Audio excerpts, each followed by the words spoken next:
And as a leader, you have to keep glancing behind to see whether you have followers. You have to. Otherwise, what kind of leader are you? If you don't keep checking whether there are people following you. Wow. Yeah. So what is the difference? Because in your experience, what is the difference between a boss and a leader stroke a manager? What is the difference between the two? Look, I don't even think I use the word boss. I find it's a very negative word because it sounds like command. Leadership is not about commanding. Think about a general in the army. You don't go behind and tell people, infantry, shoot. You go with them. Then you shoot. See you. You may not be the person to pick the bodies after they're being killed, but you have to be involved in that particular process because leadership is also about demonstration, showing, teaching. Ticket, admission letter from a college in Punjab. I ended up in India. I thought my parents hated me, to be honest. Why not Canada, where my brother was? Punjab? Why not England, where my sister was? So you and Waitito same class? Not Punjab. Punjab. I like to correct it. Waitito was my senior. Waitito was in college with me. So it's actually true. Okay, I've said it as a joke. Kabogo. They were both... They were all in Punjab? They were all in Punjab University. Kabogo, Waitito and you? Yes. But I was way behind them. I'm younger than them. But I found them. And not even that. Waitito was my school captain in ditches. The hell? Waitito was in Dagoroti High School. Ferdinand Waitito, former governor Kiambu. No, not Ferdinand Waitito. He had a different name. I never wanted my mother to come and visit me in school. Why? Because she used to come with a pickup written meat. And you know how you get bullied, man? And my mom will come in. Maybe she's coming to drop chums or she's coming to bring something. And she's wearing a kabuti, a white kabuti. Now, you are what was not has blood there. As a kid, things that we worry about. So, I mean, from one, hey, gari ya miti napita, anasema, hey. From one, which school is this? I was in ditches. I was in Dagoroti High School. Mama konde amekuja. I used to try, you can't tell your mom, don't come. I used to try and look different. And tell her, you send Dave is my brother. Atilete that money because you are busy. It's because that car, even picking me up from school.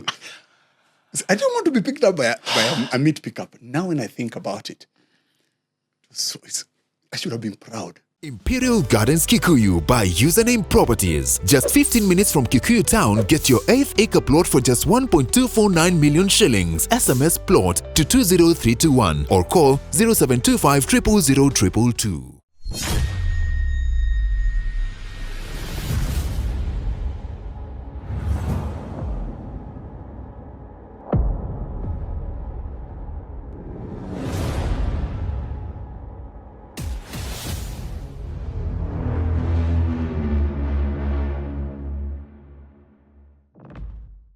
4 out of 5 top leaders in this country, either corporate or political, are watching Lessons at 30 with Dr. Ofweneke.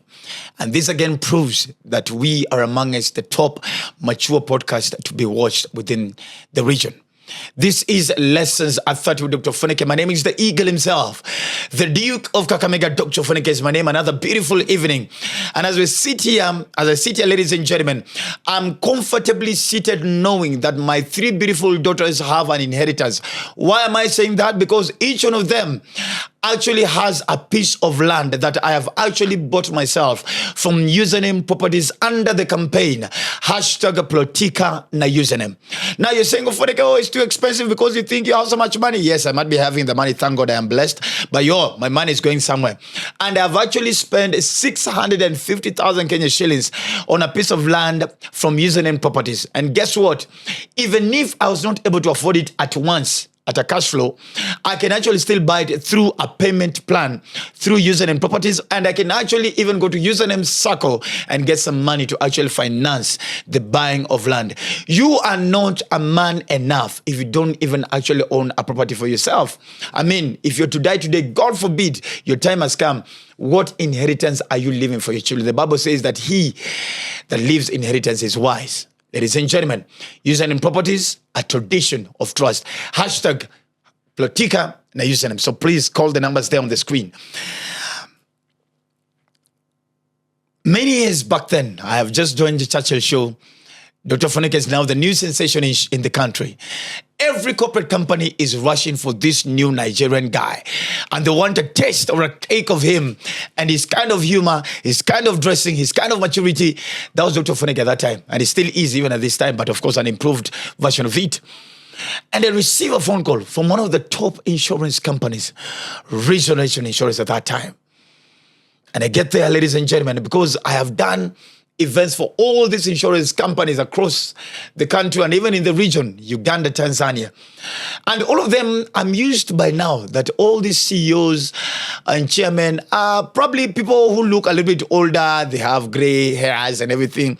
And I'm like, fine, you're still the same person. But I enter into Restoration Insurance to do their end of year party. And ladies and gentlemen, as I'm inviting the head of the company, I'm expecting an old guy with gray hair. Then stands an this tall man, walking with so much confidence, but looks very young. And I'm looking at my program. Who have I invited? The one, Peter Nduati. Ladies and gentlemen, and a man I've grown to admire all these years. An entrepreneur, a businessman, a man that has sat in many boards. And ladies and gentlemen, apart from it, is his interesting way of actually being very keen in the world as it transforms. And has even now joined the digital space as well. So his interest in sports, interest in business, interest in digital economy, and also interest in investments. And tonight, or today, this morning, I have the honor and the pleasure of sitting next to the one and only Peter Nduati, live on Lessons at 30. This is our guest lecturer for the show tonight. Ladies and gentlemen. Asante sana. Thanks for having me. Yeah. Nakwambia nime make sure nimeeka pamoja your intro a whole profile nimeeka within few statements. Yeah. It was a struggle, but thank you so much. It is an honor for you just being here, man. And of course, you're always such a happy guy. Are you ever angry? Yeah. I do get angry. And sometimes I don't know how to manage anger. But it's rare that I get angry. What acts up, Peter? What messes up your moods and emotions? Lack of control. And you know, in life, you can't control everything. True. So you get frustrated when you're waiting for a third party to do something so you can execute something. That's my biggest frustration in life. Has your team learned that? We'll ask them. Yeah, I think they've learned it. In fact, maybe I'm easy to read. I wear my heart on my sleeve. Sometimes when I walk into the office, they can tell the mood I am in. Nikubaya leo. Yeah. I won't shout, but they can tell. Mood Is it because your working style changes? Is it the tone of your statements? I'm told by people who are close to me. My face even become ashen. Yes. There's one of my former CEOs who used to tell me there are days I used to walk into the office and I know when to avoid you just by how you look when you walk in. I don't know if my team has learned that. You shout. Maybe it's when you you speak quietly, they think, apa kuna kitu. But it's true. Yes. Because the normal me will be like, But then they know. In fact, both my PA, who doubles up as my MD, and my mama told me that when I'm angry, yes, my words become very shorter. You speak then less. I consistently use the word tulia, relax, tulia, relax. Okay. How are you able to separate your personal issues from back at home and you getting into the office? Or are you still the same person? Nimejamishwa home? No. You learn. You learn to build walls across. The way I behave on a rugby pitch is not the way I behave in business, like when I'm meeting a client. It's not the way I behave in a pub. You cannot be the same person. True. Yeah. However, your values are exactly the same. If you're empathetic, you have to be empathetic across the board, right? And even if you come out across as harsh, if you're empathetic, you'll come back and apologize later and say, look, this is what I was dealing with. So what I try and do right now is to express myself earlier enough and tell guys, this happened last night. This happened this morning. I am dealing with this issue. So also, the people around you can be able to handle you. Wow. But of course, you have specific people that you can open up to. You can't tell everybody what you're going through. The rest must know I'm the big kahuna in this place. Yes, as a leader, chief bottle washer, that's the time that I was, because that's how basic it is. at the end of the day, if everything has to be done, it's up to you. You delegate and you inspect what you expect, and that's important. But ultimately, whether your mood is right or wrong, your team has to execute the things that you want them to do. Oh, Yeah. In your lifetime as a manager, as a team leader, as a visionary, which is the biggest number of staff you've ever had to handle? Maybe in 2018, across East Africa, I had 1,600 employees, but not in one vehicle. Not in one vehicle. 1,600 employees. Yeah, so I wouldn't know them. And all these guys, don't matter whether you know them personally or not. Yes. They're expecting knowledge and wisdom to trickle from you. Correct. Because you engage as a business person or as a leader. You've heard the term mbwe, management by walking around. You have to do it. So you have to go to visit the branches, the subsidiaries, and the leaders. But when you do that, you also have to engage with everybody. You may not remember everybody's name, but trust me, they will remember you. I meet people all the time. By the way, I used to work for you in 2008. I say, which business? And they remind me. And also on my socials, in fact, that gives me a lot of joy. A lot of people who comment, like on an episode like this, when you do a cutaway and then you put it on IG, people who come from who write there, my boss, he did this and this. Very rare do you get people telling you, you messed me up or you did that. And as a leader, you have to keep glancing behind to see whether you have followers. You have to. Otherwise, what kind of leader are you? If you don't keep checking whether there are people following you. Wow. Yeah. So what is the difference? Because in your experience, what is the difference between a boss and a leader stroke a manager? What is the difference between the two? Look, I don't even think I use the word boss. I find it's a very negative word because it sounds like command. Leadership is not about commanding. Think about a general in the army. You don't go behind and tell people, infantry, shoot. You go with them. Then you shoot. You. You may not be the person to pick the bodies after they've been killed, but you have to be involved in that particular process because leadership is also about demonstration, showing, teaching. Demonstration, showing, teaching. Pinky, write that down. To me, that's my purpose as a leader.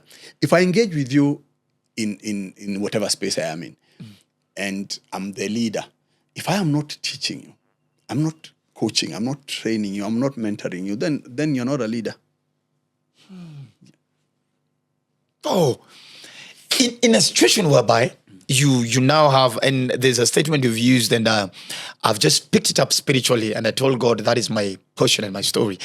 When you said somebody comments on the comment section, and you ask them, which of my companies? Yes. That's where I want to go. That's where I want to be. So that was just I picked on that one. Yes.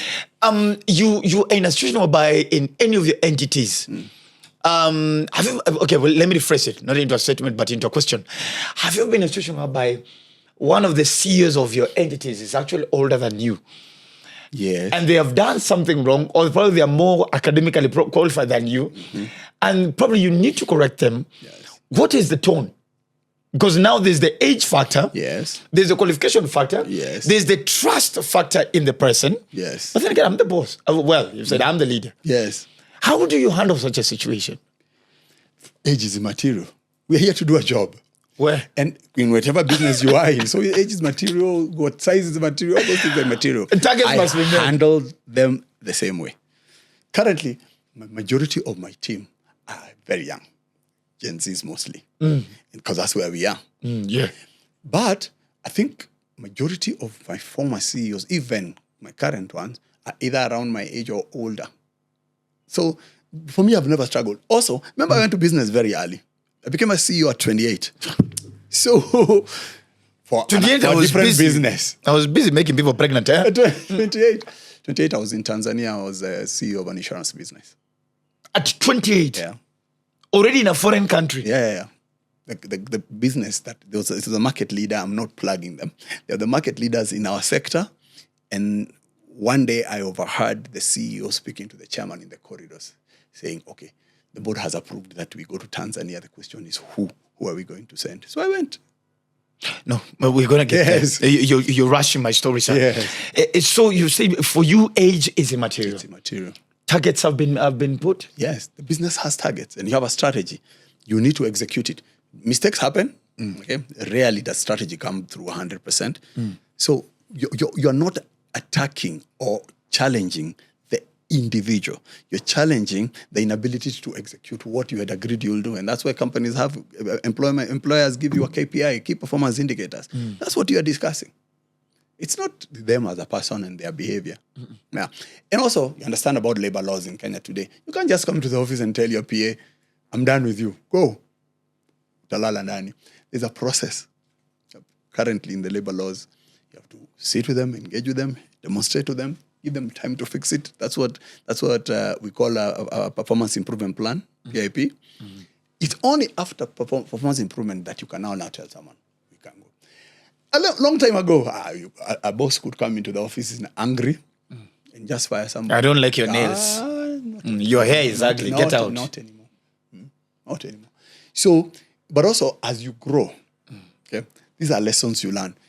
You won't get them in business school. No. School of hard knocks. Of course, we all of us, all business people have made those mistakes. You recruit badly, or you manage badly, and you part ways. That happens. And I've never struggled with that, apart from the entertainment business. I own a record label. That's my hardest. Because, on the creative side, you cannot follow those KPIs. You can't go and tell a musician. I can't go and tell Atemi, sing like this. A bit of just the way it's working. Yeah. I want an Adele out of you. Exactly, you can't. Because an inspiration and how you feel. That, for me, in the music business, that's my biggest struggle. That you cannot order. You need to inspire. You need to work with the artist in a mood. So that's the creative side is. No, I understand. I keep on saying that the creative industry is the most emotional. It is, and no music, and I've been a chairman of an agency. Yes. So that is the creative side is difficult. Your area. Yes. Yes. Well, before we get to all these things you're speaking, of course, all this immense knowledge, I can probably say one is because it's out of experience that you have gone through as a person. Yeah. But also, might it have also come from a place of mentorship? Yes. How do you settle on a mentor? Does a mentor choose you, or do you choose a mentor? It's a difficult question. And it can be either or. So, the first mentor that, and I'm going to plug him in, that I had, is a gentleman called John Kariuki. And whenever I tell him this story, he never remembers. So John Kariuki, in his 20s, was the CEO of a card called, I can't even remember what the name of the card, the credit card business. That was, his office was in the Current Integrity House. Well, yes. So I'm here from college, and I see an article in a newspaper, maybe Viva, Dram, whatever, one of those. And I see this guy has become a CEO of financial services business in his 20s. And I said, I want to know this guy. And I went to his office many times. I used to wake up in the morning, go sit with the receptionist, sit with the secretary. Until one day, he walked in and he asked us, what does that guy, I keep seeing him here. He said, he's been waiting to see you all this time. He became a mentor and became my employer later on. And he mentored me for a long time. So as a leader, business and all that. Then when I turned 30, I went to seek for a license. And the regulator in that firm, older than me, I just invited him for lunch after I got the license and all that. And I told him, I'm looking for a mentor and I want you to become my mentor. He's still my mentor up to today. Until today. So you chose your mentor? I chose both. Oh. Yeah. Because I think it is important, of course, to acknowledge that probably most of us are working from a place of self-knowledge. Yes. And maybe acquired from a 1-minute TikTok video. Yes. This one told me we can do this. But you intentionally identified your path. Yes. And you chose somebody who's ahead of you. Correct. And I know that I took on the internet, so there's no way you can find at your podcast or a lesson like that. used to come to here, Kenya National Library, to look for books. So getting a mentor, even to try and explain to this person, this is what I'm looking for. Because mentorship as a structure didn't exist that way. Now, a fully contract, then you're telling someone, look, this is the things I need to work on. And then, people talk about business mentorship. Mentorship is life. It's life. My current mentor and I, when we talk business, but sometimes 30-40% of our time is about life. Bring up children. How do I handle this? Politics. How do I engage myself in this particular space? So mentorship needs to be a life mentorship. And you need to be very comfortable on mentorship. I mean, I, as a mentor, many times I've terminated mentorship contracts for simple things. Reasons? Like, for example, I expect you as my mentee to be the one who organizes the meetings because you're the ones who are seeking that knowledge. You're coming to drink from the fountain. Exactly. So you cannot keep me waiting. The fountain doesn't come to you. I sell time. So if we agree and then also you postpone and expecting that tomorrow I'll adjust, no way. So things of that nature, you have to demonstrate that our values are aligned for me to work with you. So time is of the essence, first of all. Time respect my time. You have to respect my time. But also, if I see that, we discuss something, mentorship is not like coaching. I'm giving you anecdotes from my experience and teaching you. But when we are meeting the next session, we're dealing with the same thing and you don't do the things that we agreed that you should do. You get? So when you get frustrated, you should be able to come back to your mentor and say, look, I know we agreed this, but my thoughts is this way, and you try and justify why you go in that particular direction. Then eventually, your mentee and your mentors and mentees have to become friends. Wow. Yeah. That's profound. The call I've just switched off there is my mentee who's in Rwanda. He's been sent to set up a country office. I've set up 3 country offices. So the things he's going through are the same. I know, and we talk. Integration, culture, people. Exactly. And he's at the beginning of the career. He hasn't even found an office. So we talk. And I told him, be free. Sometimes, like now the last time we had a deep conversation was Saturday. Yeah. Wow. You've actually taught me something new. You've really brought in the aspect of that now in this day and age, actually mentor-mentee relationship is actually monetized. It's monetized. Yes. Just what is that because of unajua mazee nataka kuanza kuwa MC, fanya hivi, shika mic upside down. So now I can actually charge for it. You can. Thank you, sir. You're building people. Okay. 28 years, you're in the corridor. A phone call is being made. And I overheard the conversation. No, they were talking. They've come from a board meeting. What are you doing, first of all, in that environment? I'm passing in the corridor. What are you doing there? I work in that company. I used to work there.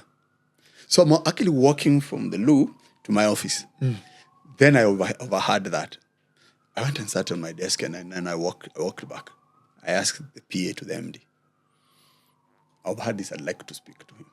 So I went into the MD's office and I told him I overheard this conversation. I am who you are looking for. Because they had not thought that this is me they are going to send.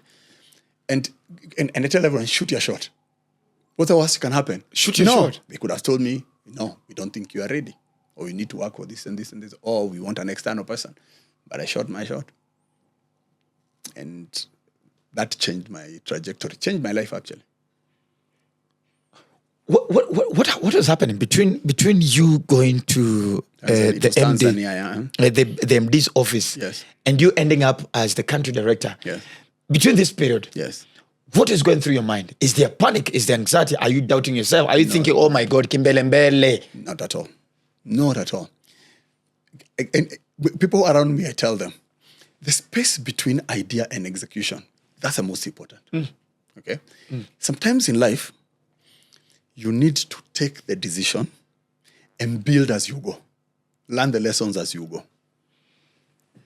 Because mistakes will happen. Makosa hufanyika kila pahali. You can never wait to be fully ready to do something. So, I had never run a country office. Never. Okay? In fact... Are you even running a house at that time? Yes. Oh, I was married and had kids. Thank God. I got married very early. So, the issue is, I had never been a CEO, but nobody's born a CEO. In fact, my original title before now reaching to become CEO was sales director, because they were not certain. They just felt, but you're doing everything. So it took me 10 minutes to make that decision. I overheard it, went to my office, sat alone in my silence, and I thought, what could go wrong? A, they say, no, you're not ready. 2, they say, yes, you go do it. Now, from now doing it, what could go wrong? Again, you think about that way. Daily, like now today, you've made thousands of decisions under your subconscious. What do I wear? What do I eat? Which road do I use to drive? Someone like you has many cars. Which car do I drive? So yeah. Those decisions, you don't think much about them. Because something called muscle memory. In the beginning, you build a way to make decisions. And the decisions you make based on data that you have. But majority of the decisions you make, you don't have data because it's futuristic. Like me, that decision now. I'm going to go to a country and I'm going to start.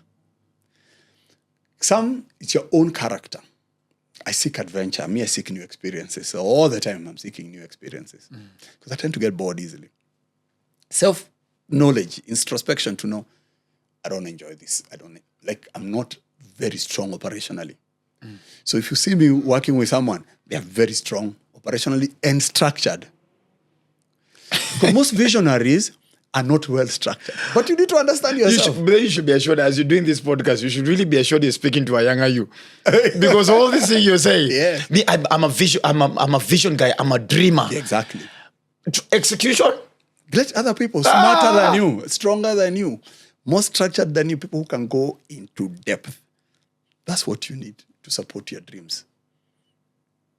So, and you can never, ever, ever do things alone. They say if you want to walk far, you walk with somebody. So now, it's within 10 minutes you made this decision. And I said, okay, I'm going in. Sure, why not? Yeah. Let's do this. I told you the worst they could have said is no. He said yes. Then you go back home and tell Mrs. Nduati, listen, I might have not told you about this, but Yes. Let me make it worse for you. She used to work in the same company, in a different department. So when I'm negotiating to go, I had to negotiate for her. as well. Yes. So I said, look, I have to go with my person. So the company knew. The company knew. But the only thing they told me is when you go with her, she cannot work for the company. So she ended up and worked for an advertising agency when I was setting up the business. So how was this conversation with her? That your babe, I've pitched her. We're going to TZ. I don't know how this is going to be, but you trust me? You trust me in this? How was the conversation? Very easy. In fact, I think the hardest was her family, her mom and dad. Told them, hey, I'm going to leave Kenya to go. This is the opportunity. That was harder. But the two of us, we were completely aligned. And it worked out when it did. Or do you think it was easy for her to? Because I used to share my dreams with her. But by the way, this decision was a step to entrepreneurship, to me setting up my business. I already, by the time I even joined this company, I already knew I'm here, sponge, to learn. Because eventually, I am going out to the world to set up my own business. I already knew that. I'd already attempted entrepreneurship by then. I'd already failed in my first business. Which one was it? People can Google it. My first business, I used to do makeup and dress TV presenters for KTN. Yeah. That was my first business. Esther Arunga. Okay. No, we are talking Fire Kasavuli. Yes. Kasavuli, Fire Skuresh, Njoroge Mwaura. Remember the background of these two stations, NTV and KTN? Yes. History. When they were set up, the best talent they could get was KBC. So they went and poached KBC people, but KBC people looked exactly the same way they looked at KBC. It was VOK then. So my pitch Peter, language. how old are you? VOK, my goodness. Look at everybody in the room. I probably it was only you and I that can relate on VOK. I mean, The rest are like, it was that Netflix? That was, guys, that was like our Netflix anyway. That was like our Hulu. Yeah, so the opportunity, and that's another lesson, and I'm going to tell your audience. Opportunities around you all the time. Because I am watching TV. Yeah, of course, that time KTN has started 62. You know, And Channel 62. Yeah, Channel 62 has started. And now we are watching it. It's a new station. And I just thought, what if these guys, the way they look and the way they dress, what if I went and pitched? Please note, I don't know anything about hair, makeup, and all I can that. imagine. Yeah. The hell are you just, you're a viewer. I went to Abera Street, a place I used to buy suits, and I convinced the Muindi, the owner of the shop, I'll be renting these suits from you. Out to Anava, we wash them, like that. And I think that business still exists. I haven't seen him in a while. So how were you making money out of that? They were KTN was paying you? So, yeah, and I did both KTN and NTV. And they were paying me. I burned quite a bit of money by era, the folly of youth, the things that we all do. Because, and this is usually my first lesson in business. Do not invest in a business you don't understand. First learn. Do not invest in a business you don't understand. Either volunteer there or in that industry and learn. You can't learn 100% because your own people will take you to the cleaners. Wow. My own employees finished me on that business. But from one who now we left that business with, we went in, like she became my employer. And now she's a very well-known MD in marketing. But she was my first employee for that business. So, of course, building relationships. So I had already attempted entrepreneurship, but also, if you go backwards, I've been in entrepreneurship since I was a kid. Remember, I come from a family of entrepreneurs. Yeah. My family has been in the meat business generation from my grandfather. So I already understood. So it was a bloodline inheritance more like there's a bloodline in entrepreneurship. May not have been properly structured, but there was a blood. All my siblings have either sold, either been in a slaughterhouse or in a butchery or in a shop or in a bar because my parents were entrepreneurs. Yeah. You yourself, you didn't put up a butchery? I didn't put up, but I ran a butchery. Of course, I've worked in 3 butcheries growing up because you start this in high school. The Great Corner. Where? The Great Corner, I ran a butchery. And my folks used to know, uwakifunga shule, tunamweka hapo. They don't go there anymore. So at that particular time, I know, nikiletewa, if they bring an ox or they bring a goat, what my job is supposed to. This is a product that I need to sell. I need to manage the stuff.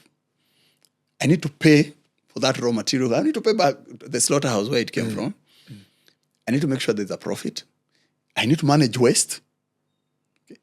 And make sure there's liquidity. I need to have cash because mwenye nyumba akikuja, that evening, mwenye is my mother, anataka kujua, you sold.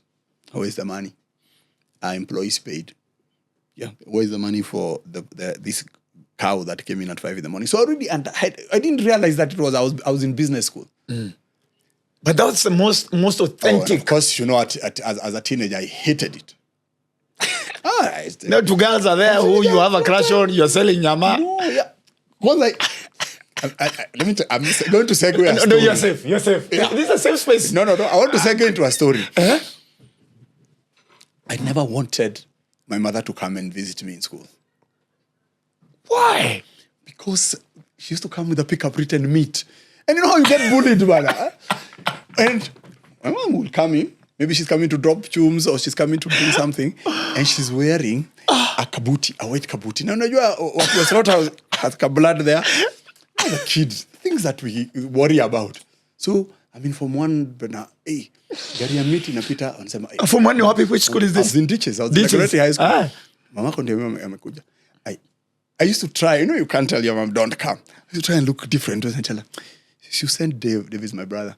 Atinilete is that money because you are busy. It's because that car, even picking me up from school, I didn't want to be picked up by a meat pickup. Now when I think about it, I should have been proud.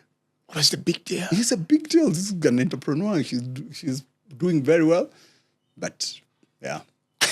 Was it intentional? Impressions. Did you ever ask her if it was intentional? I normally tell her now, she's very old now, but I normally tell her, the time I never want to see you around my school because of that. In kids struggle with such things. But looking back, then I was learning, I was in business school. They were being intentional. They were teaching us that this is how life is.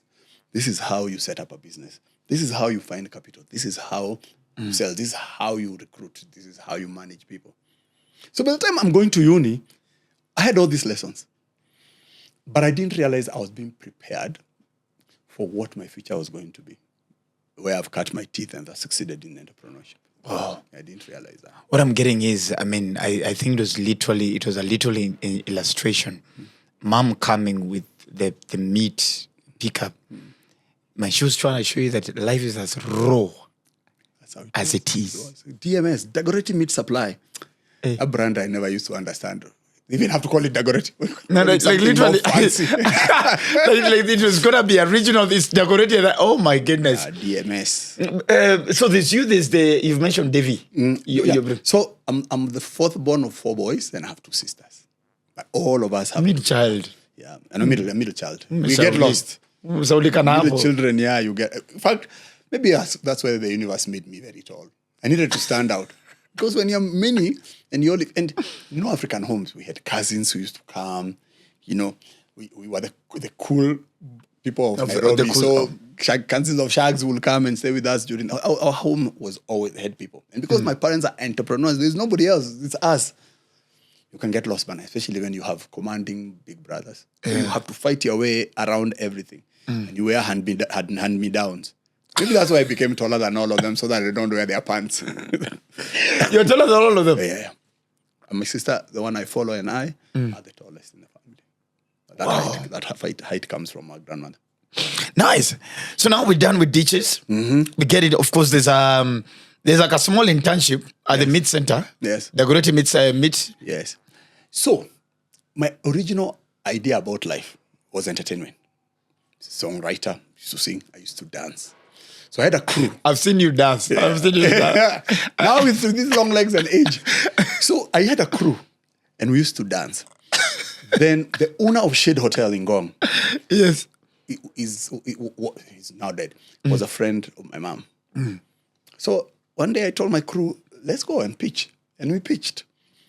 We used to open for the Vitimbi guys. So we used to perform, we used to dance. Before Konyo, Before they come in on stage, on especially Sundays, we used to do Saturday and Sundays. And you're making 100 bob a weekend. It was very good money. 100 bob per show. Yes. Well, shared or... Shared. What do you mean? Yeah, how many are you? We are 5. That was good money. So 20 bob. After we take out costs, then we share. We'll share maybe like 15 bob each. Because there's transport, there's costumes and all that. Choreography and everything. What music are you dancing at this time? Break dance. I used to dance. I used to be a break dancer. Forget that. We got a gig from what are they called? The 20th Century Fox. We used to dance outside Kenya Cinema. And 20th Century, this movie hall, we dance there with my crew and we get paid so that the people can come and watch the movies. So the idea was to get into entertainment. Yeah. Then I was in a band. I was in a rock band. So that's what I wanted to do. Rock? Yeah, rock. Okay, now we used to From Dagoretti, you are listening to Blue October. So, because my siblings had gone to school abroad, they used to send me tips. Of music. Not Kenyan music. They send me music. So I was a bit more exposed in terms of what music is playing in the world. I remember my brother sending, I don't know that you can even remember, sending me an album of Queen, Freddie Mercury. He sent it to me. A song called Radio Gaga. And I listened to it. I played it for my guys in school. I said, what kind of music is this? And now we listen to rock. So anyway, I was interested in that rock space. But my parents were very clear. They never told me, lazima ende business school. They were very clear. Not very subtle. even the selection of the uni was not me. It was my brothers who did it. I got admitted to Egerton to do horticulture. That's what I'd have done. But in that particular time, in fact, when I was now planning to show, but let's go to Egerton, it was a diploma. They never used to have degrees then. I'm thinking, this gig thing can work. This gig economy. And at that time, it wasn't huge. I want to go and I want to perform. I want to dance. I want to go write music. I want to sing. Yeah. And I came back home one day because now I wanted to do a degree. And then, of course, at that particular time, everyone wants to go to the US. Yeah. I love New York. Nearly put a ticket, admission letter from a college in Punjab. I ended up in India. I thought my parents hated me, to be honest. Why not Canada, where my brother was? Punjab? Why not England, where my sister was? So you and Waitito same class? Not Punjab. Punjab. I like to correct it. Waitito was my senior. Waitito was in college with me. So it's actually true. Okay, I've said it as a joke. Kabogo. They were both... They were all in Punjab? They were all in Punjab University. Kabogo, Waitito and you? Yes. But I was way behind them. I'm younger than them. But I found them. And not even that. Waitito was my school captain in ditches. The hell? Waitito was in Dagoroti High School. Ferdinand Waitito, former governor Kiambu. No, not Ferdinand Waitito. He had a different name. And that was the essence of that case. I don't want to enter into it, but that was the essence of the case. Babaya, was that what we do? No, he had a different name. The case itself, what he was being accused of is that Ferdinand Waitito does not have a degree. That's what the issue. They were not saying this man doesn't have a degree. It is a man called Ferdinand Waitito. He was called Clifford Ndongo previously. That was the name. It's the same way. If you go to people who knew me as a child, they know me as Peter Kenneth. So there was a time actually when I used to work for one of the insurance businesses that I worked for a short time. The receptionist came and told me, "Are you called Peter Kenneth?" And I said, yeah. There's a guy who came here and he was trying to describe you, and I was telling him, we don't have anybody by that name. And they were describing me. So, the story about Tito, just for your information. No, I've got it. He went and he was my school captain. I think he left. He came to ditches from either Ruiru, I don't know where he came from. Because the Dagoroti High School was A-levels. Yes. So I was in junior school, I was in secondary, and he was in Form 5, he was in senior school. Then, of course, he graduates, he disappears. Then now when I get to Chandigarh, there are parties and everything. I see him and I tell him. He told me, I used to be captain of basketball. Of course. And he was captain of boxing. So in the sports side, we do each other. Yeah, so anyway, I ended up in Punjab University. So they do business. We're not in the same college. You see, the way Nairobi University has constituent colleges, Kikuyu campus, like that. So we're in different campuses. But because Chandigarh is a very small city. It's one of the first planned cities in the world. So you would meet in events, college events, and everything. So even when that case was going on, that was the issue. And I was saying, but these guys were in college. In fact, I think they probably were in the same college. Yeah. So, but Kenyan politics, let's not go there. Wow, I know. So I ended up there with no idea of what I want to do. In fact, my first original classes were selected by my brother. And eventually now, I decided this is what I want to do. So you get into business? I get into business. And the rest is history. Wow. How is it now coming back home and now integrating yourself into the system? Because now you have the academic qualifications. You have a little bit of exposure because now you've got different cultures, different people, business. Yes. You've gone across the world, literally. How do you come back home to now try and levelize the level of exposure at home in terms of business and what you've actually come back with? Okay. How do you now bring this together? How do you merge this together? Okay. So my age will show now. Clearly. We never had issues with jobs because how many graduates were there? The only university then was Nairobi University. And the Ministry of Education used to track people who've gone outside Kenya to school. So by the time you land, there's a letter. My first employment letter was for Public Service Commission. What? And you also, when you land, you go into the Ministry of Education. It was in opposite, what is that Nyumba called? Anyway, so it's somewhere in town. There was a wall on 4th floor. You go there and you'll find a letter pinned there. If they don't know how to find you. So I had 3 offers. I had a letter from Central Bank of Kenya. I had a letter from Public Service Commission and Copycat. Copycat. The printing press. Yes, I found. They were looking for graduates. So that's what I led. Then, obviously, my aim coming back was not to start working immediately. I wanted to do things. That time, Nairobi, people are in the streets for multipartyism. So, at the streets. At the same, and then, my parents are very clear. You're coming to run the meat business. From Punjab. So I have options. Yes, and I have a degree. And I did it for a while. From where cows are respected to where cows are eaten. And yeah. So I did that. And then, of course, I needed to go back to school. But I sponsored myself for my master's. Wow. So then I did insurance. Because now I've already decided that insurance is going to be my career. And I like telling this story that many people who go to insurance finds them. So maybe you're a teacher, then you want to make more money, you want to start selling insurance, things like that. For me, I have a cousin who was a senior manager in Kenya Re. So I went to visit him. He had bought a new car, he had bought this house. And that's when I asked him, so what do you do? Do insurance. And I told him, this is what I want to do. And then I went out to the street. So Jubilee Insurance offered me a branch manager role in Nyeri.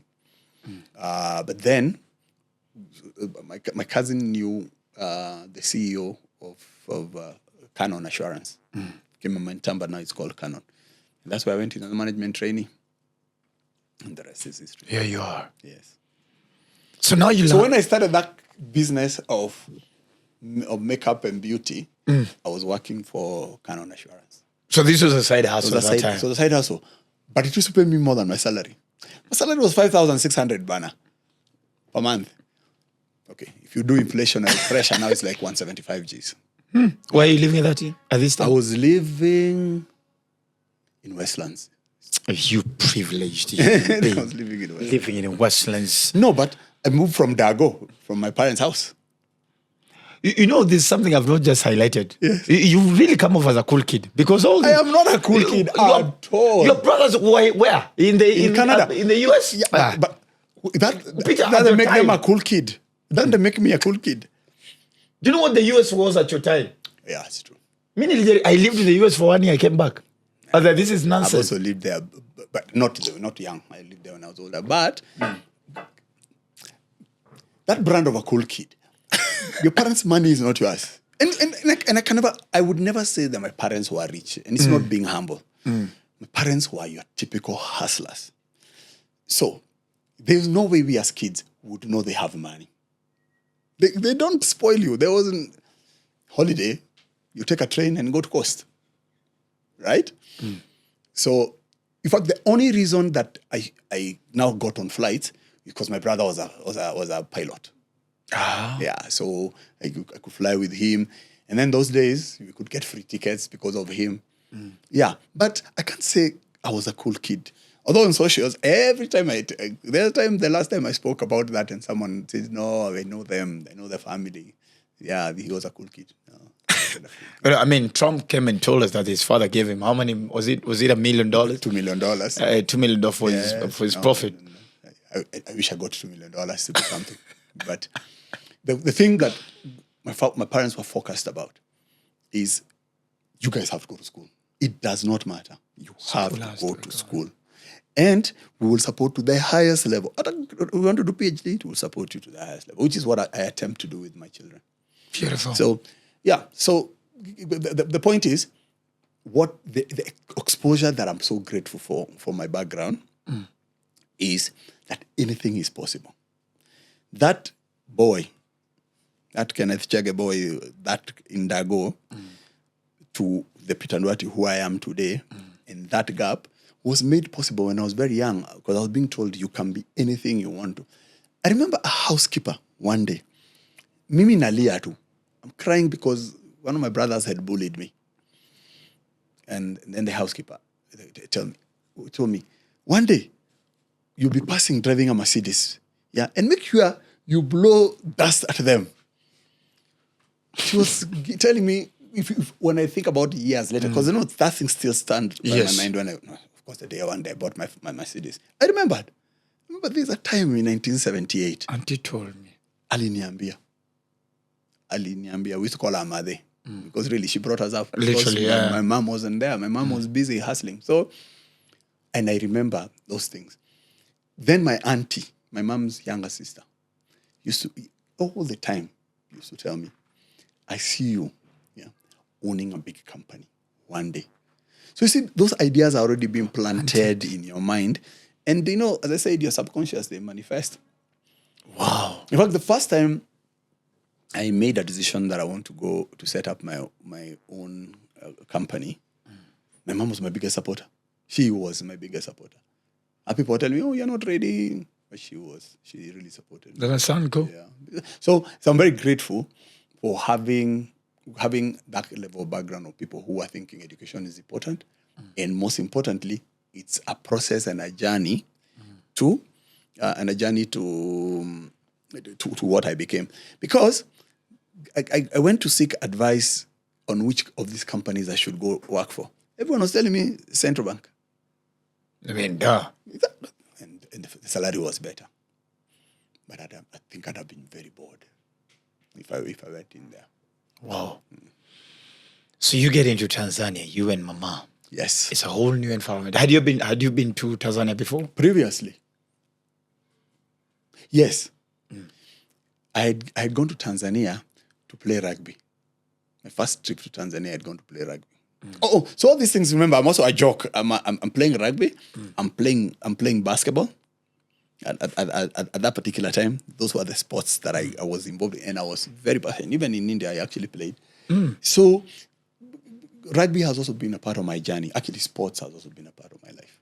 Yeah, I've played, been a leader at national level, international level, and even now I'm chairing. And now it explains, because over the years I kept on asking myself, why is Peter he's so invested in rugby? Because I've always watched over the years. Yeah. In fact, most of the businesses I've been in have sponsored either a government or a club and all that. I'm very passionate because I went in young, just finished high school, joined a club, usual community clubs, no money. So, and I consider myself good in marketing and selling. So the first job I got when I joined Impala was to help in sponsorship, sponsorship at that particular time. And I knew almost all marketing managers in Nairobi. So sports is something, and I say has built me. I've been to 102 countries. What?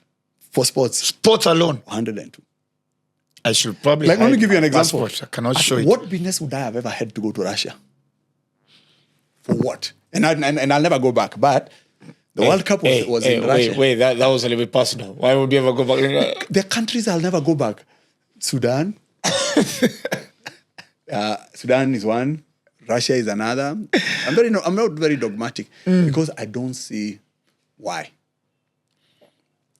First of all, when you go to Russia, they will always speak Russian. They don't engage a lot with black people. Yeah, but I've gone. But your height is Russian. You are novelty. People in the streets want to take photos with you or touch your hair. Things of that nature. So, but I'm giving you an example. I had no business. I would never have gone there. What did I have gone to do? Okay, I like wine. In Bordeaux. I went to Bordeaux because there was a rugby tournament. I've never even met somebody who's going to Bordeaux, by the way. I mean, go to the rugby space. The other time, Kenya used to play in Bordeaux. And what is happening to our rugby, though?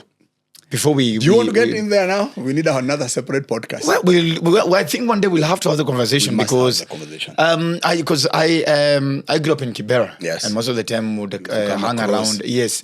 And there's a time when there was a lot of activities on Gong Road back then when we were young. And then all of a sudden, we don't hear about anything about rugby that much these years. I can answer it in very simple terms. Money. Money has changed the game. in fact, our future as in sports as a country, we have to go pro. Remember, in those days, you join a club not for what they can give you, but for their style of play. It aligns with your values and things of that nature. I didn't go to Impala so that Impala can pay me. Today, a boy in high school who is actually a star, he's just thinking about how much can I go and earn in this sport. So what has happened now? Rugby was dominated by Gong Road clubs. Kenya Harlequins, Nondis, Impala, Mwamba. So the teams that dominated and original rugby teams. Then, over the period, we are called what are called community clubs. We are not institutions, so we don't have money. So you have to play well, succeed, and then you get sponsorship. Then, in the last maybe 10 years, brands don't have a lot of sponsorship money. How people used to throw money into sports. Also because your dollar needs to go a bit further. And you have easier ways of putting your dollar towards a product. So what happened? Institutional clubs, KCB, Cabras, Strathmore University.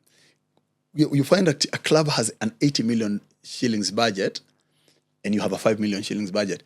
You can't compete. Clearly. I can give you an example because this season we are limping. December, the transfer window came. We were raided. Most of our top players have been raided. KCB has offered them. Strathmore took most. So they'll give them, we recruit from high school. They'll give them scholarships. And we're okay because we want them to grow. So it has changed. For us to equalize, and I hope it happens in my lifetime, we have to go pro. It can no longer be amateur. I hope the stakeholders, of course, and the interested parties. There's obviously the usual politics, but there are pockets of people who mean well. I hope I'm considered one of those. And then, of course, there's been a divide of Gong Road who are considered elite. There's a time I ran as director of Kenya Rugby. I remember. I lost. I remember. No, I was a director once, served my term, went back again as a director unopposed. Then, I don't know, there's during Mwangi's time that I decided to run. And I lost. And I lost because the campaign was, this is an elite. He will never, ever, ever understand your issues. You go to Shiewe, Webuye, to RFC. Peter Nduati, they see me and they think, unatuletea mkikuyu hapa hata atuelewa. Mtosi. Hata kuja kwanza hapa. You see, and I lost. So, and some of those nuances of the national politics have entered into sports. Oh, yeah. But the funniest thing, I'll also admit to this, of course, starting from outside as a spectator. I think if there's any sports area that its politics is very chinyamaji, yes, is rugby. It's rugby. For football, it's very outright. For athletics, it's very outright. But rugby, you can know. Yes. But you never see. We fight internally. Together. Fight, but we try and keep this away. In fact, whenever you hear a rugby scandal, it's major. It's never. Yeah, we deal with a lot of issues in rugby. Also, remember the kind of people who play rugby: testosterone. Yes. Very attractive to women. Yeah. There's a chill of mine. I left her because of that. Babe, to my Harlequins, I'm like, yo, woman, I want to spend time with you. Should I start wearing shorts and run around the house with a kiberiti so that you can fall in love with me times two? It happens. So we in fact, I cut my teeth again in mentorship in the rugby space. Wow. Because you have to bring up these people, build values, show them this life after sport. Okay? And you will find, and it is one of the things that we get accused of, but rugby people end up becoming more successful. We do open opportunities, we give them jobs, we try and do those things, but I don't think that's the reason why. I think the sports itself, the nuances and what it teaches you, how to tackle, how to avoid a tackle, how to evade, how to run, it prepares your brain to, again, the school of hard knocks. And that's why you find many captains of industry played rugby. Yeah. Let's fast forward into life. Okay. For me, I think, and for the longest time, having resolution as part of my profile has clients that I've worked for. Yes. At that time, having Safaricom, having EABL, having Resolution, Britam CIC. You see you in your BL events. Until today. But I mean, hey, EABL has fed me. Oh, thank you so much to Madam Jane. You guys have always believed in me over the years. And then one day I see all around that Resolution has been sold. It has been sold. Yes. I'm like, but it was doing well. Because we come from, some of us who are still growing in business, you think businesses are sold because they are struggling. How did you arrive at this decision? Okay. I need to step back. Just to. And I advise entrepreneurs. I do business consultancy now at Nduati Consulting. I advise employers and entrepreneurs. Even this business of yours, you build to sell. Yes. Whether you want to sell or not. Okay. Because if you build your business to sell, there's some things you will do right. You'll make sure you build the proper brand. You'll make sure you're compliant. And I'm not talking about just external compliance, you carry the licenses, internal compliance. You'll make sure your governance is correct. And you'll make sure that you can describe exit. So by the time I registered Resolution in 2002, I was building it to sell. And even now, every business I am in and I'm building is to sell, even though I may never sell. I could be building for legacy that my kids will take over. However, I think right now that's what you're doing. Exactly, I'm building for legacy. But if you came with a check, I would sell. So I already knew. In fact, I exited the business later than I imagined I should. So set up the business, grow it, hustled, pushed, design products, make sure that I'm beating everybody. We became number one in our subsector. So the first time someone offered to buy in 2012. Okay? A business that still exists right now. And they came. And at that particular time, I was telling them, I don't think the business is ready for me to exit because I'm exiting to go and do what, and I'm still young. So they came and bought 25.1% for $3 million. And that to me was a lot of money at that time. Which year was this? 2012. Oh, goddamn. Yes. $3.5 million. So, sold. Those guys exited when I was exiting at $6 million. Value. Yeah, value. Because I was growing the business to sell. So, I was deliberate in 2014. I was deliberate. I got a transaction advisor, still a very good friend of mine, and I told him, time has come now for me to sell this business. Because now it is grown and it's growing. By the way, it had not reached saturation. It was still at the growth phase. You sell your business at the growth phase. Huh?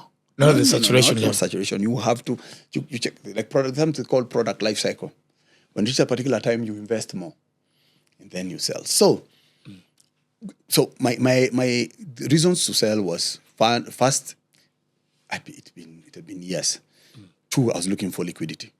Okay. So because I had ideas and other things I wanted to invest in. And also I wanted to explore the world. Okay. So, and I was clear that I didn't want to sell to a strategic. I didn't want to sell to another insurance company. I wanted to sell to a financial business. Okay. So, yeah, I ended up selling. Initially, I sold control to a fund, a private equity fund. And then I sold everything. And then disappeared to the sunset. Now, the interesting story, and I like clarifying this. Everyone I was meeting in Nairobi, praising me, you've done such a good job. 5 years later, when the business was taken under statutory management, meeting people in the street, they're saying, well, nasikia uli iba 6 billion. And I'm asking them, so if I sold the company, how could I have 5 years later? Now I was doing other things. How could I have collapsed it? What happens? And it's something that I attack about lazy media. Because by the time the business was put under statutory management, I wasn't even in Nairobi. However, I wasn't in Kenya. I was getting articles. Oh, Peter Nduati's company collapses. Even people who would insult the info that I got. Yes. Of course, I was among the first one to get the information. Because you are I was your client. I was like, hey, niaje bale ile kuna ayase kupatia majobo, sasa utapata jobo wapi mazee wameauctioniwa. Oh God, I saw that video. I was in the US when that video came. You were in Los Angeles? Yes. No, I was in Maryland. I was in DC doing other things when I saw that video. But I need to there's a place I like explaining. The people who actually, the business collapsed in their hands were not the people I sold to. They sold to somebody, to another company. Yeah, they sold to another company. And so you don't even know what is happening? No, I was aware. Because I'm the one who introduced the parties. There are people who I knew previously and they were in the industry. And of course, they would ask me, these numbers, we are validating and all that. What happened in the Kenyan insurance industry, we moved from what is called minimum share capital regulation to risk-based. So today, no one insurance company has the same capital adequacy issue. It's based on the business, you write your assets and all that. I don't want to get so technical on it. So when that changed, companies that were focused on two areas, health and motor vehicle insurance, required a lot of money. I can imagine. Exactly. So the regulator told the owners, put this money, this is the amount of money you need to put. Either they didn't put on time or they didn't follow instructions and all that. And then so that's why the company was put under statutory management. But by then I had sold and gone to the sunset. In fact, I probably didn't even have the money of what I had sold, but I had invested and chased my dreams. So, and I know you're going to ask me whether I have regrets about Do this. you? Yes. Yeah. Should I have sold then? Maybe not. Do you miss a resolution as a brand? Do you miss it as one of your babies? I miss the business in the way it allowed me to explore things that I wanted to do in business. I have an idea about a product, do it. And some things that I did. For example, I decided that my brand will never be associated with illness, though we are doing health insurance. That's what you saw us in Tusker Project Fame, sports. It was deliberate. It's things like those. Having ideas and decided this is how I want to execute. And then building people. There are people I meet in the streets right now who are CEOs of businesses and they worked through my hands. I developed them. I probably recruit them as management trainees. There are people who still call me and tell me, I have this idea. Okay. Although I'm still in insurance, not in Kenya, okay, because we only sold the Kenyan business. But you only sold the Kenyan business? We only sold Kenya. Tanzania, the resolution of Tanzania still exists and it's running. Man, you're a smart chef. I mean, how much is the subscription to your mentorship class? Man, I gotta be under your wings. I wouldn't charge you. I wouldn't charge you. Oh, really? No, how would I charge you? How would I charge you? This is emotional. Yeah, but so that's what happened. And the only thing I can say I would have done different was separate my personal brand from the business brand. Today, you don't see me being associated with my brands. That's why I think for it was deliberate. It was until you met me at Windsor. Did you even know I'm an alcohol distributor? And I've been in alcohol distribution for 7 years. I know. I was like, Peter, what are you doing? Okay, are you afraid? Okay, I know at your level. Okay, but what are you really doing here? Yes. I've never known all these years. So even in sports production, people didn't even know. People know me with Resolution and True Black. Yes. For the simple reason that my personal brand was associated with that.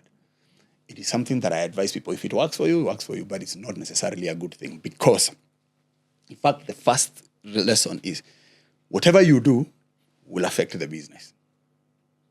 Whatever you do, it will affect. The people who, especially we are doing a services business, people buy you first. Exactly. It also constricts you on the things that you want to do. As a rugby player, maybe I want to dance on the tables and sing naughty rugby songs. You can't do that if you're doing a financial service business. Of course, chairman of a bank, you get. But if you're an alcohol distributor, you can do it. But now with social media, how do you separate the two? Because now for me, I run 92 Degrees Creative Hub, which is a whole marketing influencer agency. Yes. Then there's Dr.Ofweneke, the brand as well. Yes. Then there's Sunday Bush behind. So, but you chose this career. You need to find a way to separate who you are as an individual from the business. Are you telling me today if you enter under the bus, these businesses will collapse? God forbid they shouldn't. Then you should build structures to separate your personal brand from that. And that for me, it was a very difficult lesson.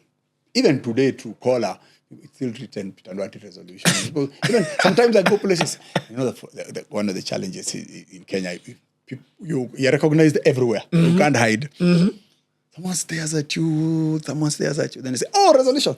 You get. So you roll with the punches. But now I'm very, very, very careful. Apart from Peter Nduati Consulting, and it was deliberate that I called the business my name because I was selling my skills. My other businesses are businesses that are running.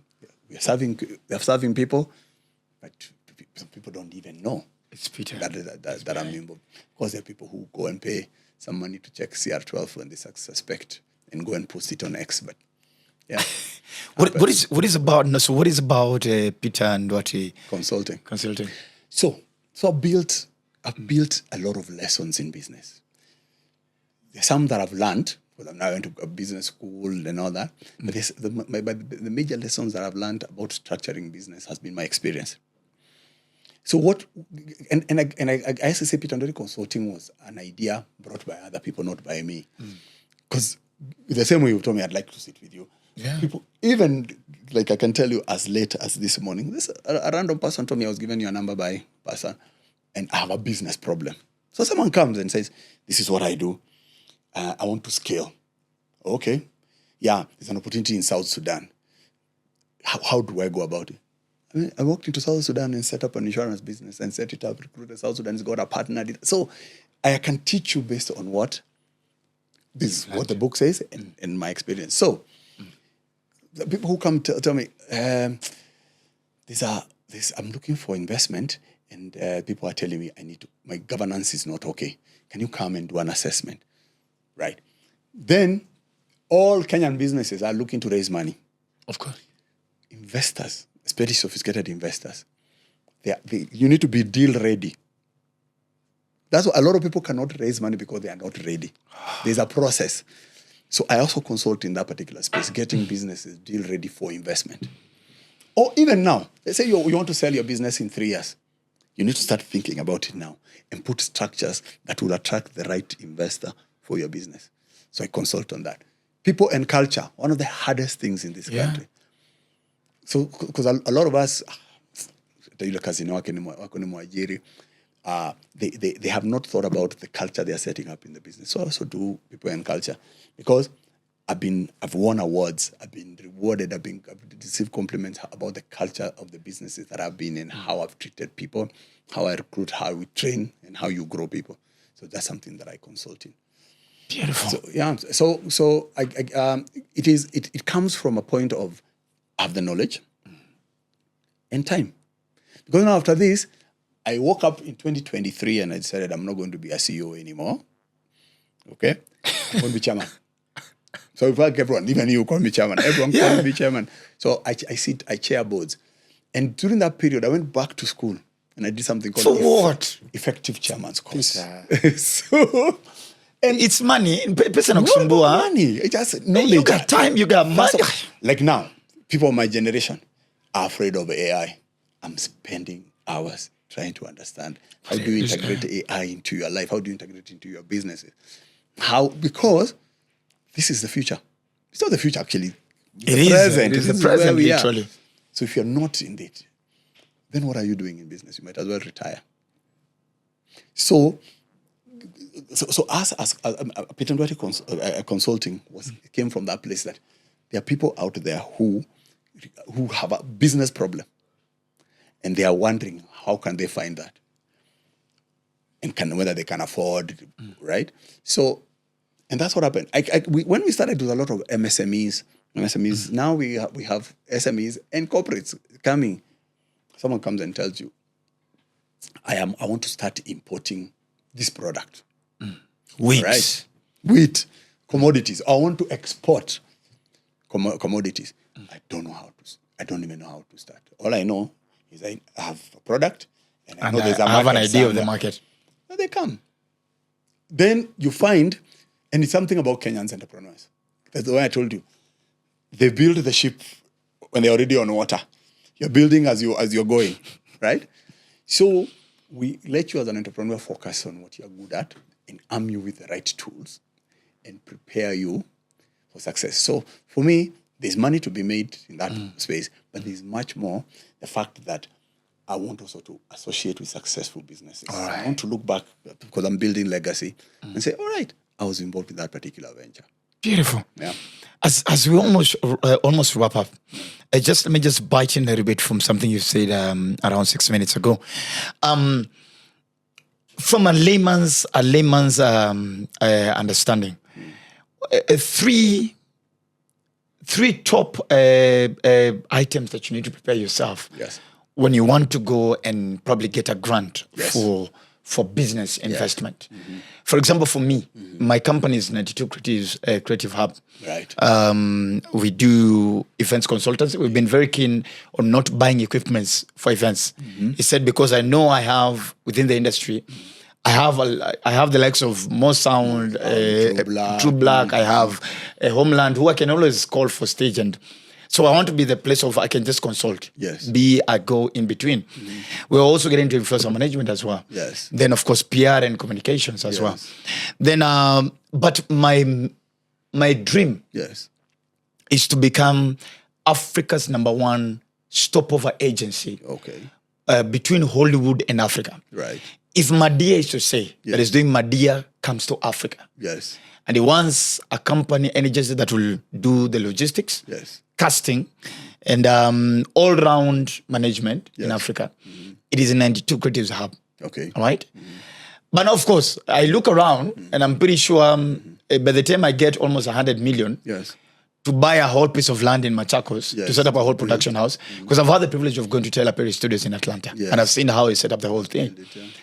And for me, that is my dream as a person. Yes. And of course, we do clean Christian content, series and movies and podcasts. Yes. What are my do's and don'ts? Because one, you've already answered my question, Yes. that I gotta be ready. Yes. So I have always trained myself. Yes. Steve Harvey is my icon. So every time I've already rehearsed Okay. my introduction the day I met Steve Harvey. So you've already told me, so I need to get prepared. Yes. Which are two other things that I need to. Okay. First of all, let's step backwards. Why grant? You know, grant is comes from impact investors who want to give you money that you will never pay back if you are in their space. I'm sure there are grants in your space. What you should be going for is actual real capital, Okay. right? I'm signing up for this. So you have the experience. So you're not learning the business. No. That's the first thing. Thank you. The second one is strategy. You need to be able to be very clear of where you're going. You should be able to understand it, that if the investor asks you a question, right?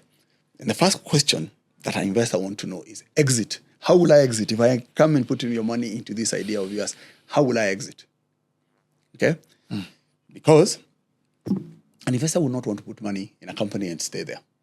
They want to stay and on sell. They deploy capital so that they can sell. So this the strategy followed by your structure. And on that structure, governance. There's no investor who will come and put money into your business if you are the only person who makes the decision. Do you have a board? Do you have a chairman? Okay. And what's the balance of your shareholding, representative boards, and independent directors? The governance is key. Let's talk about ESG. I don't know whether you know what ESG is. Please change me up on it, sir. Yeah. So ESG is a new tool, not that new, but for the last 5 years it's grown in value. And in Kenya, it's one of the big brands that are actually doing ESG assessment and resourcing. The environment, and I'll simplify it for your audience.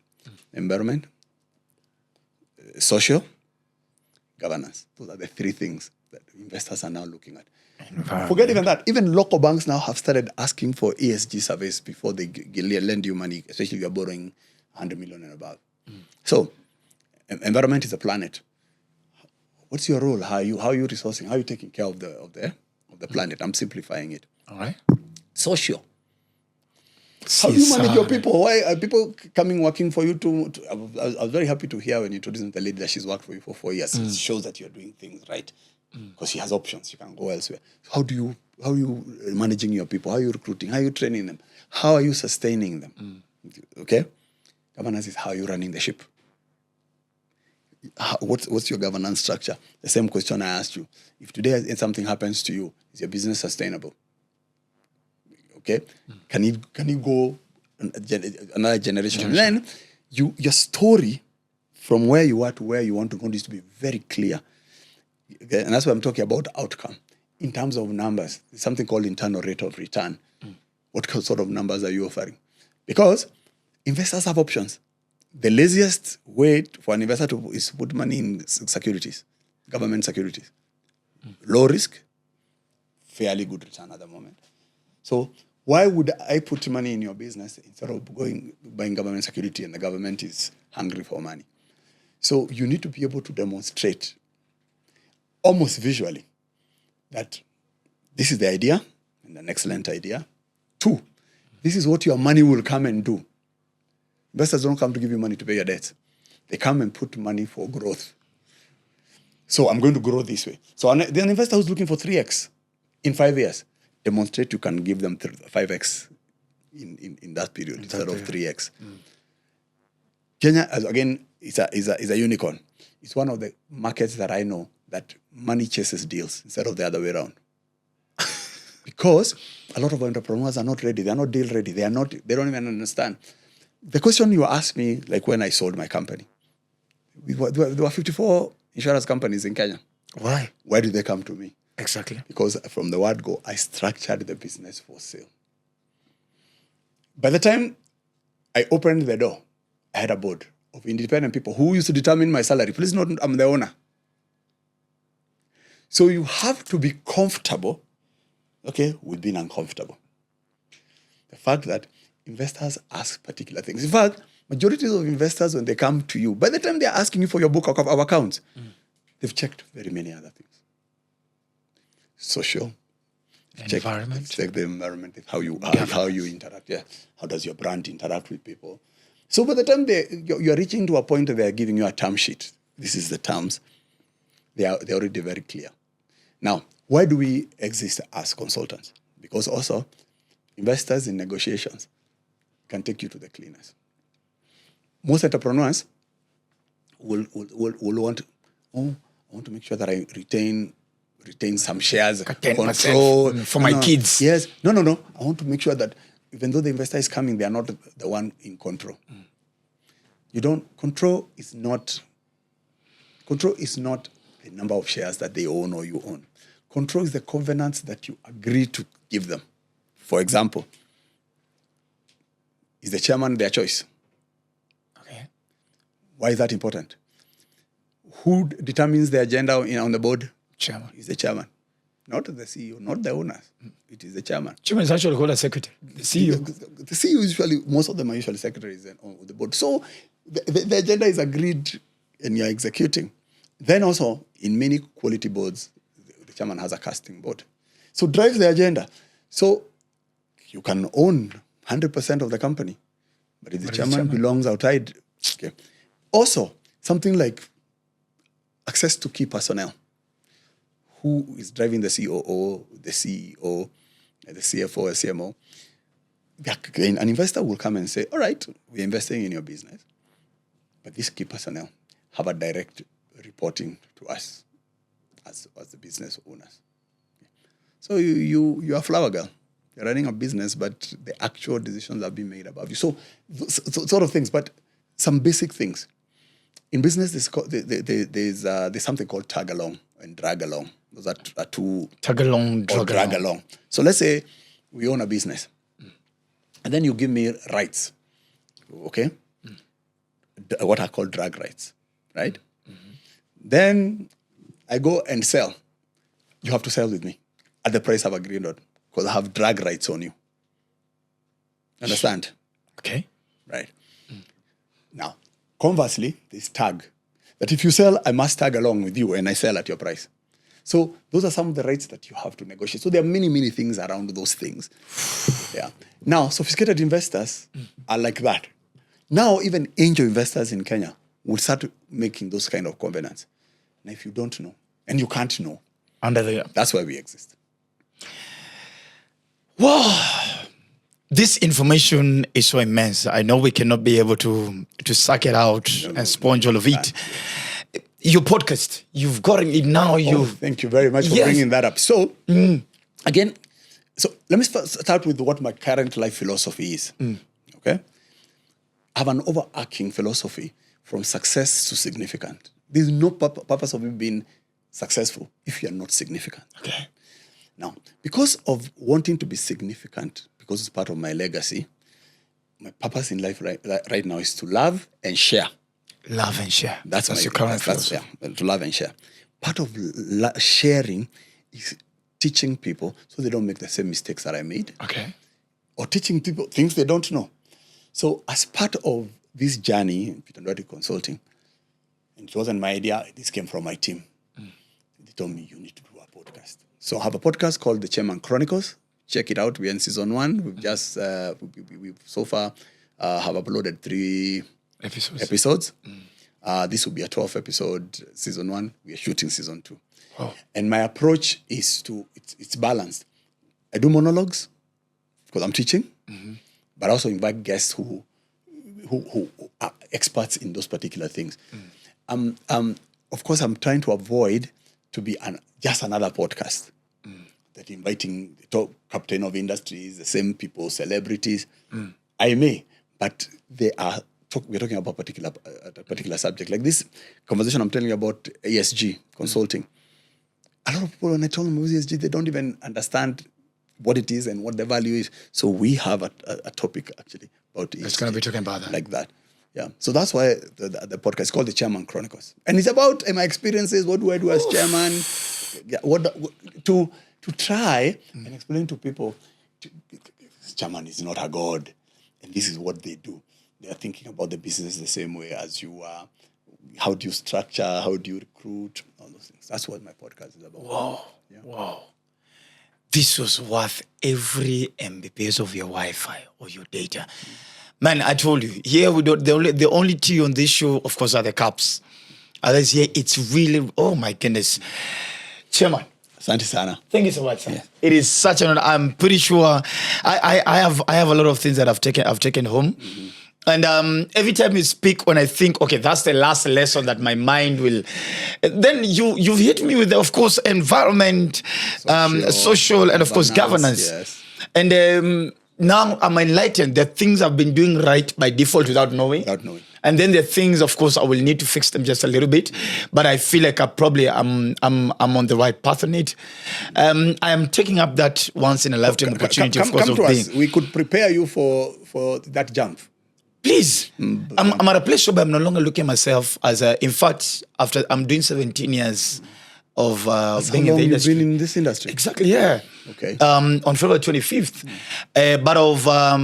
But as of 31st December, as my team and I, as I was selling to them the next frontier of who Ofweneke is, we are done looking at Ofweneke as a comedian. Right. So Ofweneke as a comedian doesn't exist anymore. In fact, if you check, so even if you check my bios, of course you will laugh if you call me for an event, but it's no longer my paramount identity as a brand. So Dr. Ofweneke is now moving to a space of a mindset coach on matters leadership, because I'm really reading books about leadership and management and all that. Yes. And low-key, I've also started doing talks on it. Okay. Now, Ofweneke the podcaster, but of course, on such kind of conversation, real raw conversations. Then I've also now, I'm moving to matters that I'm giving out based from a place of skills. Yes. Not from a place of experience. Exactly. Right. You get. So, and I'm oh my God, I'm going to take up that opportunity. Come. I will. I'm done making people laugh. No offense. You still make us laugh. Well, but it's not something. When you attend your events, I'm not just days of wow. I need to write jokes and this is. If you realize I didn't have any paper that I had that I probably look like content. Nothing. It was off the cuffs.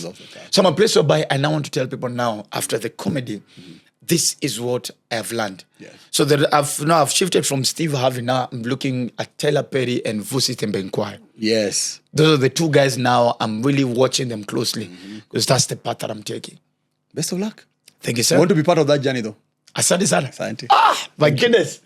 Ladies and gentlemen, the Chairman's Chronicles, that is where all this wisdom and knowledge and experience and skills are taught. Make sure you subscribe. What is it? The YouTube, the channel carries the same?